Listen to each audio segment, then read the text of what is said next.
Okay, Pavan ಅವರೇ, ಇನ್ನೊಂದು ಈ 2003ರಲ್ಲಿ ಇದೇ ರೀತಿ ಒಂದು ಘಟನೆ ಆಗಿತ್ತು. ಅದೇ ಅಮೆರಿಕಾದಲ್ಲಿ ಸತ್ತ ಜಾನುವಾರಿನ ಮಾಂಸವನ್ನ ಮತ್ತೆ ಜಾನುವಾರುಗಳಿಗೆ ಕೊಡೋದು, ಇದರಿಂದ BSE ಅನ್ನುವಂತಹ ಮಾರಕ ಕಾಯಿಲೆ ಹರಡಿ ಅದನ್ನ ನಿಷೇಧನೆ ಮಾಡಿಬಿಟ್ರವಾಗ ಮತ್ತು ಈ ರೀತಿಯ ಪ್ರಯತ್ನಗಳಲ್ಲಿ ಆಗ್ತಾ ಇರೋದು.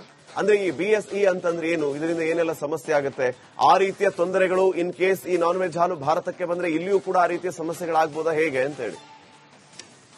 ನೋಡಿ, ಯಾವಾಗ್ಲೂ ನಾವು ಭಾರತದಲ್ಲಿ ಏನಂದ್ರೆ ಒಂದು ಸಾವಯವ ಕೃಷಿ ಅಥವಾ ನ್ಯಾಚುರಲ್ ಆಗಿ ಏನು ಬೆಳಿತೀವಿ ನಾವು, ಈ ಮಿಲ್ಕ್ ಪ್ರಾಡಕ್ಟ್ಸ್ ಇರ್ಬೋದು ಅಥವಾ ಪ್ಲಾಂಟ್ಸ್ ಇರ್ಬೋದು, ಯಾವುದೇ ಇದಾಗ್ಲಿ ಆರ್ಗ್ಯಾನಿಕ್ ಅಂತ ನಾವು ಜಾಸ್ತಿ ಯೂಶಲಿ ಪ್ರಿಫರ್ ಮಾಡ್ತೀವಿ. ಇದಕ್ಕೆ ಬರೀ ಭಾರತದಲ್ಲ, ಈಗ ಪ್ರಪಂಚದಾದ್ಯಂತ ಕೂಡ ಇದಕ್ಕೆ ಮನ್ನಣೆ ಸಿಕ್ಕಿದೆ. ಯಾಕೆ ಅಂತಂದ್ರೆ ನ್ಯಾಚುರಲ್ ಆಗಿ ನಾವು ಒಂದು ಗಿಡ ಆಗ್ಲಿ ಒಂದು ಪ್ರಾಣಿ ಆಗ್ಲಿ ಬೆಳಿಬೇಕು ಅಂತಂದ್ರೆ ಅದ್ರ ಪಾಡಿಗೆ ಅದ್ ಬಿಟ್ರೆ ನಿಧಾನವಾಗಿ ಅದು ಹೇಗೆ ಬೆಳಿಬೇಕು ಆ ರೀತಿಯಾಗಿ ಬೆಳ್ಕೊಂಡು ಹೋಗುತ್ತೆ.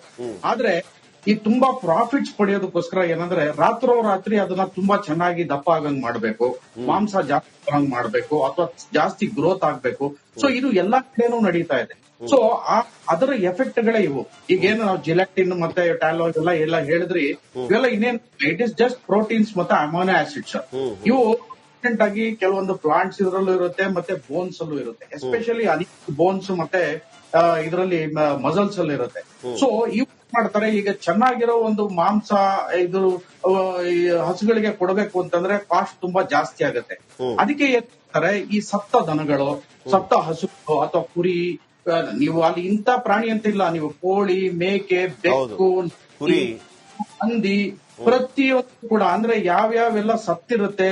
ಸೊ ಅಂತವನ್ನ ಎಲ್ಲಾನು ಕೂಡ ಇವರು ಅದನ್ನ ಫೀಡ್ ತರ ಒಂದು ಕ್ರಿಯೇಟ್ ಮಾಡ್ತಾರೆ. ಅಂದ್ರೆ ಪ್ರೋಟೀನ್ ಜಾಸ್ತಿ ಬರೋದಕ್ಕೆ ಕ್ರಿಯೇಟ್ ಮಾಡ್ತಾರೆ. ಆಮೇಲೆ ಅದರ ಬೋನ್ಸ್ ನ ತೆಗೆದುಕೊಂಡು ಕೂಡ ಈ ಬೋನ್ಸ್ ನ ತೆಗೆದುಕೊಂಡು ಅದರಲ್ಲಿ ಜಿಲಾಟಿನ್ ಅನ್ನ ಪ್ರೊಡ್ಯೂಸ್ ಮಾಡ್ತಾರೆ. ನಾವೇನಾಗುತ್ತೆ, ಕೊಲಾಜನ್ ನಾವು ಕುಕ್ ಮಾಡಿದಾಗ ಯೂಶಲಿ ಜಿಲಾಟಿನ್ ಆಗುತ್ತೆ.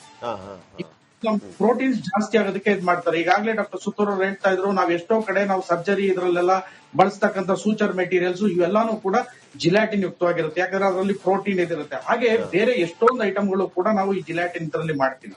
ಆದ್ರೆ ಇನ್ನೂ ಒಂದು ಕಡೆ ಸತ್ತ ಪ್ರಾಣಿಗಳನ್ನ ಹಾಕೋದ್ರಿಂದ ಯೂಶಲಿ ಪ್ರಾಣಿಗಳು ಯಾಕೆ ಸಾಯ್ತವೆ? ನ್ಯಾಚುರಲ್ ಆಗಿ ಸಾಯೋದಕ್ಕಿಂತ ಎಷ್ಟೊಂದು ಪ್ರಾಣಿಗಳು ಡಿಸೀಸ್ ಗಳು ಬಂದು ಸತ್ತಿರ್ತವೆ. ಸಾಕಷ್ಟು ಪಕ್ಷಿಗಳು ಈಗ ಎಷ್ಟೋ ಡಿಸೀಸ್ ಗಳನ್ನ ಸ್ಪ್ರೆಡ್ ಮಾಡ್ತವೆ. ನಾವ್ ಈಗಾಗಲೇ ನೋಡ್ತೀವಿ, ಬರ್ಡ್ ಫ್ಲೂ ಇರ್ಬೋದು, ನೀವು ಸ್ವೈನ್ ಫ್ಲೂ ಇರ್ಬೋದು, ನೀವು H1N, ನಾವು ಸಾಕಷ್ಟು ಎಷ್ಟೊಂದು ಪ್ರಾಣಿಗಳಿಂದ ನಾವು ಮನುಷ್ಯರಿಗೆ ಬರತಕ್ಕಂತ ಡಿಸೀಸಸ್ ತುಂಬಾ ಜಾಸ್ತಿ ಇದಾವೆ.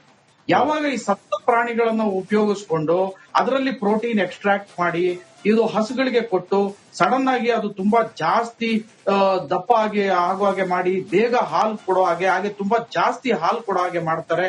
ಇದು ಸೈಂಟಿಫಿಕ್ ಆಗಿ ಕೂಡ ಸರಿ ಇಲ್ಲ. ಯಾಕಂದ್ರೆ ರಾತ್ರೋರಾತ್ರಿ ಅದಕ್ಕೆ ತುಂಬಾ ಚೆನ್ನಾಗಿ ಫೀಡ್ ಮಾಡಿ ಎಕ್ಸ್ಟ್ರಾ ಇದು ಹಾಲು ಎಕ್ಸ್ಟ್ರಾಕ್ಟ್ ಮಾಡೋದಕ್ಕೋಸ್ಕರ ಇಷ್ಟೆಲ್ಲ ಮಾಡೋದ್ರಿಂದ ಇದರಲ್ಲಿ ಡಿಸೀಸಸ್ ಸ್ಪ್ರೆಡ್ ಆಗುವಂತ ಚಾನ್ಸಸ್ ಇರುತ್ತೆ. ಅದರಲ್ಲಿ ಕೆಲವಾರು ಡಿಸೀಸ್ ಇವೆ. ಆ ಡಿಸೀಸಸ್ ನಮಗೆ ಸ್ಕಿನ್ ಗಳಿಗೆ ಎಫೆಕ್ಟ್ ಆಗ್ಬೋದು, ಬ್ರೈನ್ ಗೆ ಎಫೆಕ್ಟ್ ಆಗ್ಬೋದು. ಅದರಲ್ಲೂ ತುಂಬಾ ಮಾರಣಾಂತಿಕವಾದ ಎಷ್ಟೊಂದು ಡಿಸೀಸಸ್ ಕೂಡ ಇವೆ. ಎಷ್ಟೊಂದು ಮೆನಿಂಜೈಟಿಸ್ ಕಾಸ್ ಮಾಡುತ್ತೆ, ನಮ್ಮ ಬ್ರೈನ್ ಗಳಿಗೆ ಇನ್ಫೆಕ್ಷನ್ ಆಗುವಂತ ಚಾನ್ಸಸ್ ಇರುತ್ತೆ. ಸೊ ಹಾಗಾಗಿ ಇಲ್ಲಿ ಅನ್ಸೈಂಟಿಫಿಕ್ ಆಗಿ ಈ ಸತ್ತ ಪ್ರಾಣಿಗಳ ಮಾಂಸಗಳನ್ನ ಉಪಯೋಗಿಸಿ ಹಸುಗಳಿಗೆ ಫೀಡ್ ಆಗಿ ಕೊಡ್ತಾರೆ. ಅದನ್ನ ಆದಷ್ಟು ಅವಾಯ್ಡ್ ಮಾಡಬೇಕು. ಎಸ್ಪೆಷಲಿ ನಮ್ಮ ದೇಶ ಏನಂತಂದ್ರೆ, ನಾನು ಆಗ್ಲೇ ಹೇಳಿದಾಗೆ ನಮ್ಮ ದೇಶದಲ್ಲಿ ಭಾವನೆಗಳಿಗೆ ತುಂಬಾ ಜಾಸ್ತಿ ಬೆಲೆ ಕೊಡ್ತೀವಿ. ಈ ಅಟ್ಯಾಚ್ ಆಗಿರುವಾಗ ಯಾರದೇ ಆಗ್ಲಿ, ನಾವು ಊಟ ತಗೋಬೇಕು ಅಥವಾ ಏನ್ ಹಾಲು ಕುಡಿಬೇಕು, ನಾವ್ ಏನ್ ತಿನ್ಬೇಕು ಅನ್ನೋದು ನಮ್ಮ ಇಷ್ಟ. ಅದು ಅದ್ರಲ್ಲಿ ನಮ್ಗೆ ಎಷ್ಟು ವೆರೈಟಿ ಇರ್ಬೋದು, ಅದಕ್ಕೆ ನಮಗೆ ಒಂದು ಚಾಯ್ಸ್ ಅನ್ನ ಕೊಡ್ಬೇಕಾಗುತ್ತೆ. ಸೊ ಹಾಗೆ ಅದನ್ನ ಸೆಲೆಕ್ಟ್ ಮಾಡುವಾಗ ಕೂಡ ಅದು ಫುಡ್ ಎಲ್ಲಿಂದ ಬಂದಿರುತ್ತೆ, ಅದು ವೆಜಿಟೇರಿಯನ್ ನಾನ್ ವೆಜಿಟೇರಿಯನ್ ಅಥವಾ ಯಾವುದರಿಂದ ಅದನ್ನ ಪ್ರೊಡ್ಯೂಸ್ ಮಾಡಿರ್ತಾರೆ, ಪ್ರತಿಯೊಂದು ಕೂಡ ತಿಳ್ಕೊಳ್ಳೋ ಒಂದು ಹಕ್ಕು ಕೂಡ ನಮ್ಗೆ ಇದೆ. ಸೊ ಹಾಗಿರುವಾಗ ಸತ್ತ ಪ್ರಾಣಿಗಳನ್ನೆಲ್ಲ ಅದಕ್ಕೆ ಫೀಡ್ ಮಾಡಿ ಅದರಲ್ಲಿ ಇರ್ತಕ್ಕಂಥ ಡಿಸೀಸ್ ಗಳೆಲ್ಲ ಬರುವಂತ ಚಾನ್ಸಸ್ ಇರುತ್ತೆ. ಸದ್ಯದ ಮಟ್ಟಿಗೆ ಅಲ್ಲಿ ಯಾವುದೇ ಒಂದು ಡಿಸೀಸ್ ಕಾಣದೇ ಇರ್ಬೋದು, ಮುಂದಿನ ದಿನ ಯಾವುದೋ ಒಂದು ಡಿಸೀಸ್ ಬರುವಂತ ಚಾನ್ಸಸ್ ಇರುತ್ತೆ. ಸೊ ಹಾಗಾಗಿ ಇಂಥವಕ್ಕೆ ನಾವು ಅವಕಾಶವನ್ನ ಕೊಡ್ಲೇಬಾರದು. ಓಕೆ, ಪವನ್ ಅವರೇ, ಇನ್ನೊಂದು ಈ 2003ರಲ್ಲಿ ಇದೇ ರೀತಿ ಒಂದು ಘಟನೆ ಆಗಿತ್ತು.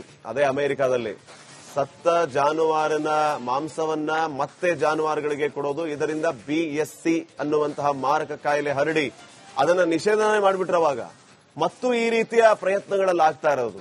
ಅಂದ್ರೆ ಈ BSE ಅಂತಂದ್ರೆ ಏನು, ಇದರಿಂದ ಏನೆಲ್ಲ ಸಮಸ್ಯೆ ಆಗುತ್ತೆ, ಆ ರೀತಿಯ ತೊಂದರೆಗಳು ಇನ್ ಕೇಸ್ ಈ ನಾನ್ ವೆಜ್ ಹಾಲು ಭಾರತಕ್ಕೆ ಬಂದ್ರೆ ಇಲ್ಲಿಯೂ ಕೂಡ ಆ ರೀತಿಯ ಸಮಸ್ಯೆಗಳಾಗಬಹುದಾ, ಹೇಗೆ ಅಂತ ಹೇಳಿ?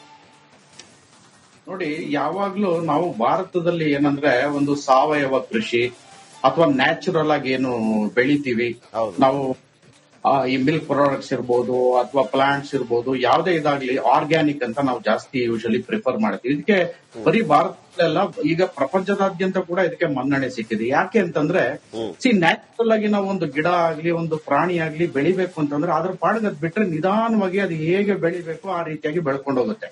ಆದ್ರೆ ಈ ತುಂಬಾ ಪ್ರಾಫಿಟ್ಸ್ ಪಡೆಯೋದಕ್ಕೋಸ್ಕರ ಏನಂದ್ರೆ ರಾತ್ರೋರಾತ್ರಿ ಅದನ್ನ ತುಂಬಾ ಚೆನ್ನಾಗಿ ದಪ್ಪ ಆಗಂಗ್ ಮಾಡ್ಬೇಕು, ಮಾಂಸ ಜಾಸ್ತಿ ಬರಂಗ್ ಮಾಡ್ಬೇಕು ಅಥವಾ ಜಾಸ್ತಿ ಗ್ರೋತ್ ಆಗ್ಬೇಕು. ಸೊ ಇದು ಎಲ್ಲಾ ಕಡೆನೂ ನಡೀತಾ ಇದೆ. ಸೊ ಅದರ ಎಫೆಕ್ಟ್ ಗಳೇ ಇವು. ಈಗೇನು ನಾವು ಜಿಲಾಟಿನ್ ಮತ್ತೆ ಟ್ಯಾಲೋ ಎಲ್ಲ ಹೇಳಿದ್ರಿ, ಇವೆಲ್ಲ ಇನ್ನೇನು ಇಟ್ ಇಸ್ ಜಸ್ಟ್ ಪ್ರೋಟೀನ್ಸ್ ಮತ್ತೆ ಅಮೈನೋ ಆಸಿಡ್ಸ್. ಇವು ಆಗಿ ಕೆಲವೊಂದು ಪ್ಲಾಂಟ್ಸ್ ಇದರಲ್ಲೂ ಇರುತ್ತೆ ಮತ್ತೆ ಬೋನ್ಸ್ ಅಲ್ಲೂ ಇರುತ್ತೆ. ಎಸ್ಪೆಷಲಿ ಬೋನ್ಸ್ ಮತ್ತೆ ಇದರಲ್ಲಿ ಮಸಲ್ಸ್ ಅಲ್ಲಿ ಇರುತ್ತೆ. ಸೊ ಇವು ಮಾಡ್ತಾರೆ, ಈಗ ಚೆನ್ನಾಗಿರೋ ಒಂದು ಮಾಂಸ ಇದು ಹಸುಗಳಿಗೆ ಕೊಡಬೇಕು ಅಂತಂದ್ರೆ ಕಾಸ್ಟ್ ತುಂಬಾ ಜಾಸ್ತಿ ಆಗುತ್ತೆ.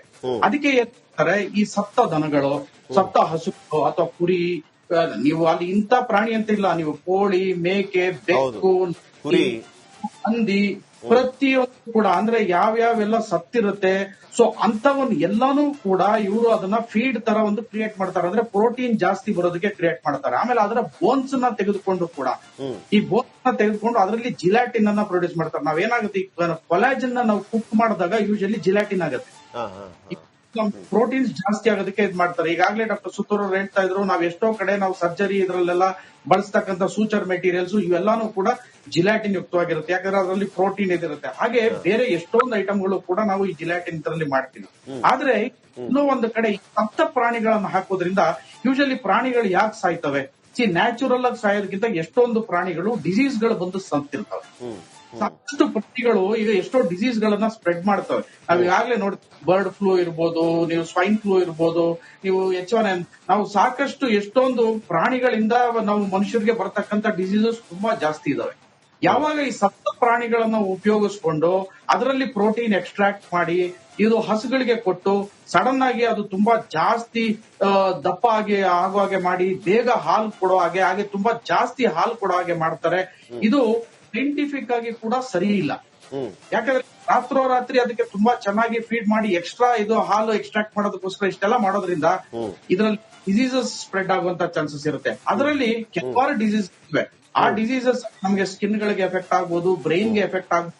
ಅದರಲ್ಲೂ ತುಂಬಾ ಮಾರಣಾಂತಿಕವಾದ ಎಷ್ಟೊಂದು ಡಿಸೀಸಸ್ ಕೂಡ ಇವೆ. ಎಷ್ಟೊಂದು ಮೆನಿಂಜೈಟಿಸ್ ಕಾಸ್ ಮಾಡುತ್ತೆ, ನಮ್ಮ ಬ್ರೈನ್ ಗಳಿಗೆ ಇನ್ಫೆಕ್ಷನ್ ಆಗುವಂತ ಚಾನ್ಸಸ್ ಇರುತ್ತೆ.